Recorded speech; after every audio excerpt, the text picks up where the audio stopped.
Good morning viewers, welcome back to the analog and digital electronics class. And today's class we are going to see about the another class of rectifiers that is called as the full wave rectifiers. As we have already discussed the classification of the rectifiers are classified into two categories. One is the half wave rectifier and another one is the full wave rectifier. We have differentiated the rectifiers based on the how much waveform they are able to rectify. That means if we take a full waveform, full cycle, that can be divided into two halves. That is, from 0 to x is one half and from x to 2x is the another half. So one class of rectifiers is the half wave rectifier. The circuitry is very simple. The output of the transformer is connected to a single diode and the output of the diode is connected to the load resistor RL directly and it is tied to the another end of the transformer. It was a simple circuit. In that we have seen that the diode has rectified only positive half and it has blocked the negative half. And in this class of rectifiers, we are going to see that the full wave rectification, that means the full sinusoidal wave is going to be rectified. This is the class of full wave rectifiers. And here we have two types of full wave rectifiers. One is the center tapped transformer rectifier and another one is the bridge rectifier.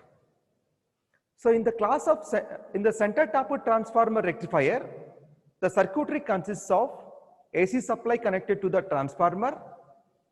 The output of the transformer is connected to the two diodes. So diode D1 in the top and diode D2 in the bottom. There are two diodes are used. Diode D1 and diode D2 is connected like this. And these two are connected to a load resistor RL. Load resistor RL or R load, into which the current flows, the output current flows and the voltage drop across will be appearing and that we take it as the output voltage or load voltage. And the bridge rectifier, the another one in the full wave rectifier category is the bridge rectifier that will use the four diodes. We will see that in a later section. Now we will understand the working of the full wave rectifier first. So let us come back to the operation. So this is our AC supply. So as I said in the half wave rectifier class, AC supply is consisting of the 230 volts, 50 Hz frequency, which cannot be used directly by the electronic gadgets. So we need to convert that into a constant DC supply. So in the process of conversion of the AC to DC, the first step involved is the rectification. So now we are studying the full wave rectifier.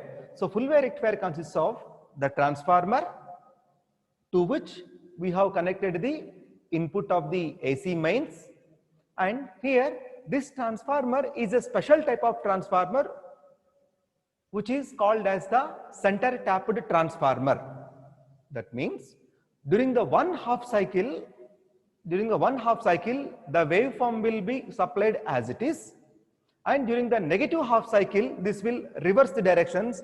It will be supplied in the other direction. That is, negative will become positive and positive will become the negative for the second half cycle. This is the specific feature of the center tapped transformer, and which is somewhat costlier compared to the normal transformers. With the usage of the two diodes, that is namely diode D1 and diode D2 itself, we can achieve the full wave rectification by using the center tapped transformer. That is the advantage of using the center tapped transformer in the rectifier circuitry. Now how the circuit is working, let us see. So during the positive half cycle, diode D1 to the P side of the diode D1, positive terminal is connected, and to the P side of the diode D2, negative terminal is connected. So diode D1 will be forward biased and diode D2 will be reverse biased. As a result, diode D2 will get off. That means the circuit is open, this connection is open, and diode D1 will become forward biased. It will be on and the circuit will be closed. As the circuit is closed, the current from the supply, from the output of the transformer secondary will flow in this direction. Now, the current direction that is flowing in the circuitry will be like this. From the transformer secondary through the diode, because it is closed, and moves into this, along with this wire, moves up to this point. When the current reaches this point, it has two paths. One is this path and another one is this path. But through this path, the diode D2 is open. So open circuit means current cannot flow through it. As a result, the entire current will be flowing through the load resistor RL, and this will be sinking at this point. So what happens here? Because of the diode on, D1 on and diode D2 is off, the current is flowing into the load resistor RL. As a result, current is flowing and resistance is present. So if we multiply these two, we'll get the voltage drop. And that voltage drop is called as the load voltage or output voltage, which can be supplied to the other circuitry.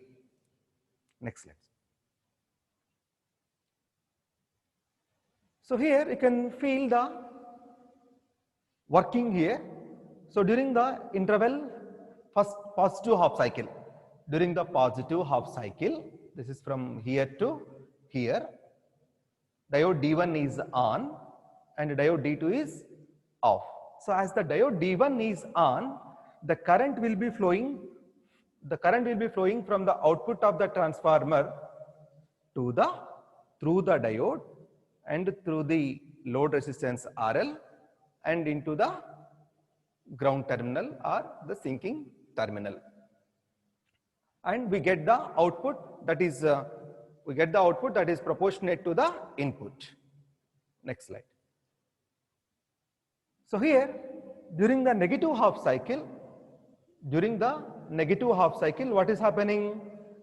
Now the diode D1 will be off because of the reversal, and that is reverse biased, and the diode D2 will be forward biased, hence it will be on. As a result, the current will take this path.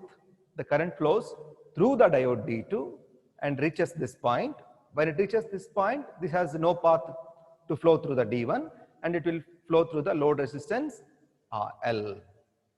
And here you have to note down one point, that the current in the two directions, the current that is flowing in the two half cycles through the load resistance RL is same. That is entering at the positive terminal and leaving at the negative terminal. So that at the output, we get the similar output in the negative half cycle also. Next.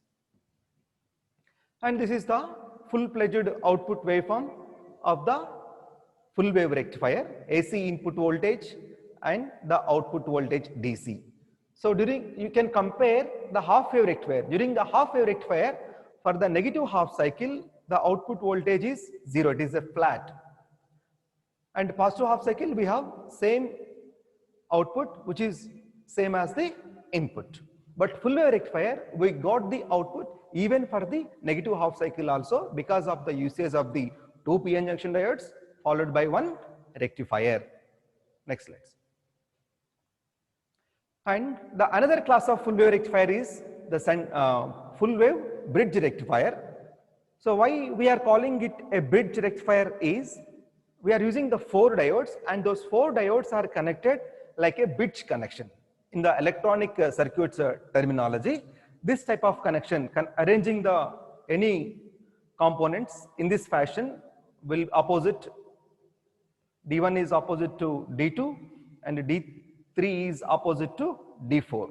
So this type of connection is called as the bridge circuit.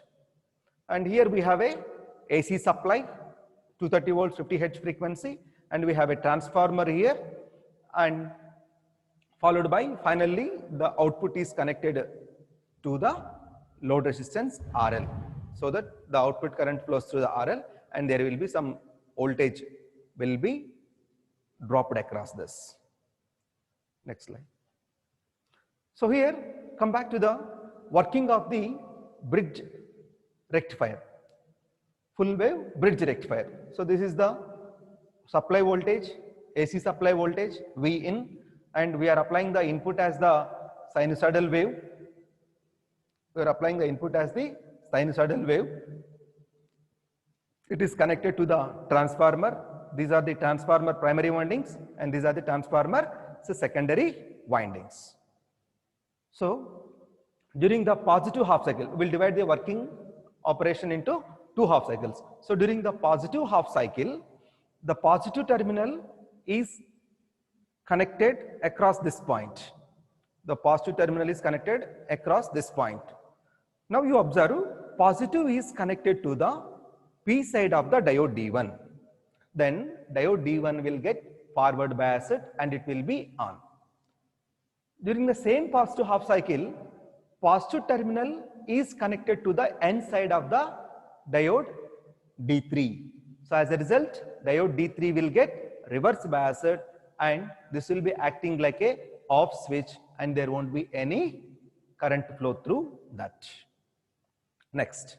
And here, during the positive half cycle, be in the same slide. Okay. During the positive half cycle only, the negative supply is coming to this. So negative terminal is connected to the N side of the diode D2. As a result, the diode D2 will get forward biased and D4.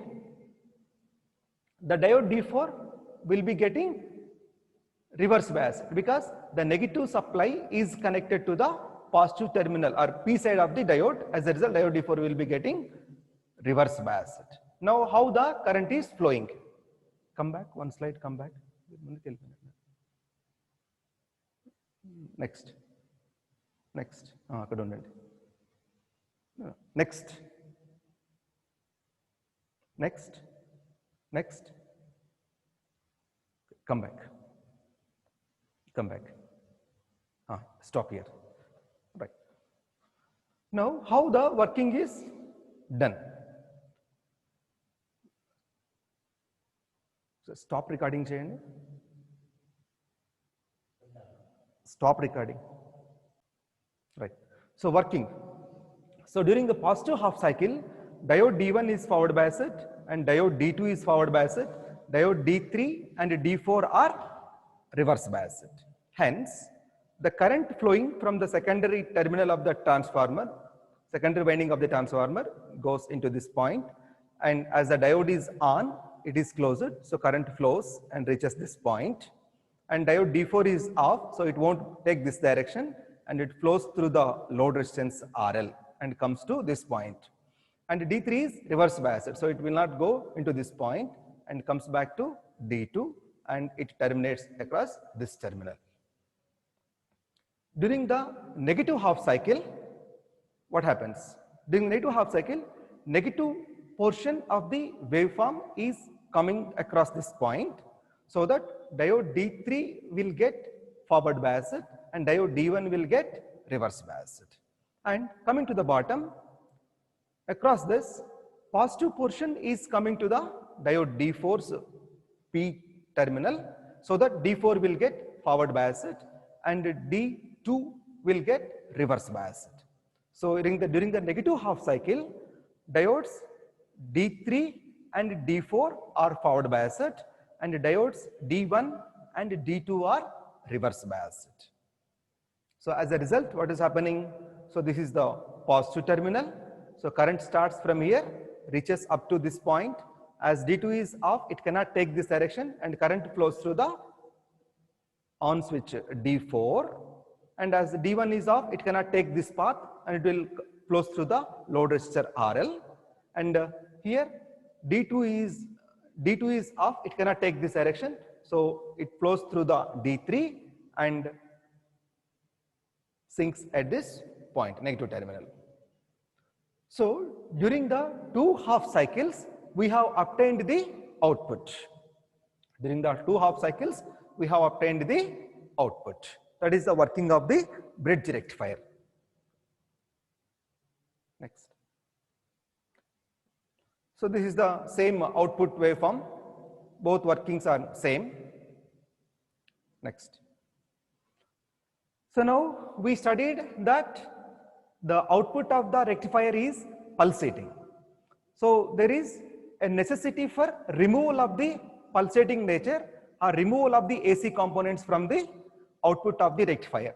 So for that sake, what do we need? We need to use a filter, and the filter is a simple passive component, that is a capacitor. So the same circuit, center tapped transformer full wave rectifier is given here, and only one component that is introduced is across the load resistance RL, capacitor C is connected in parallel. The working is same as that of a half wave rectifier with a capacitor filter.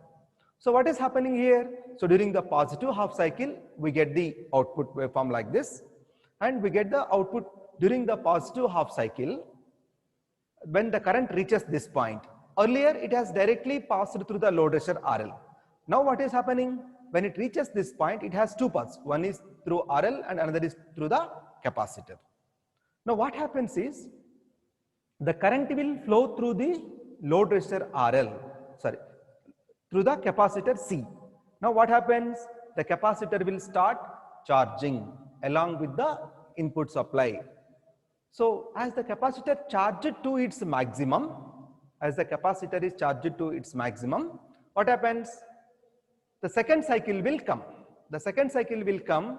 And the direction of the current will be reversing.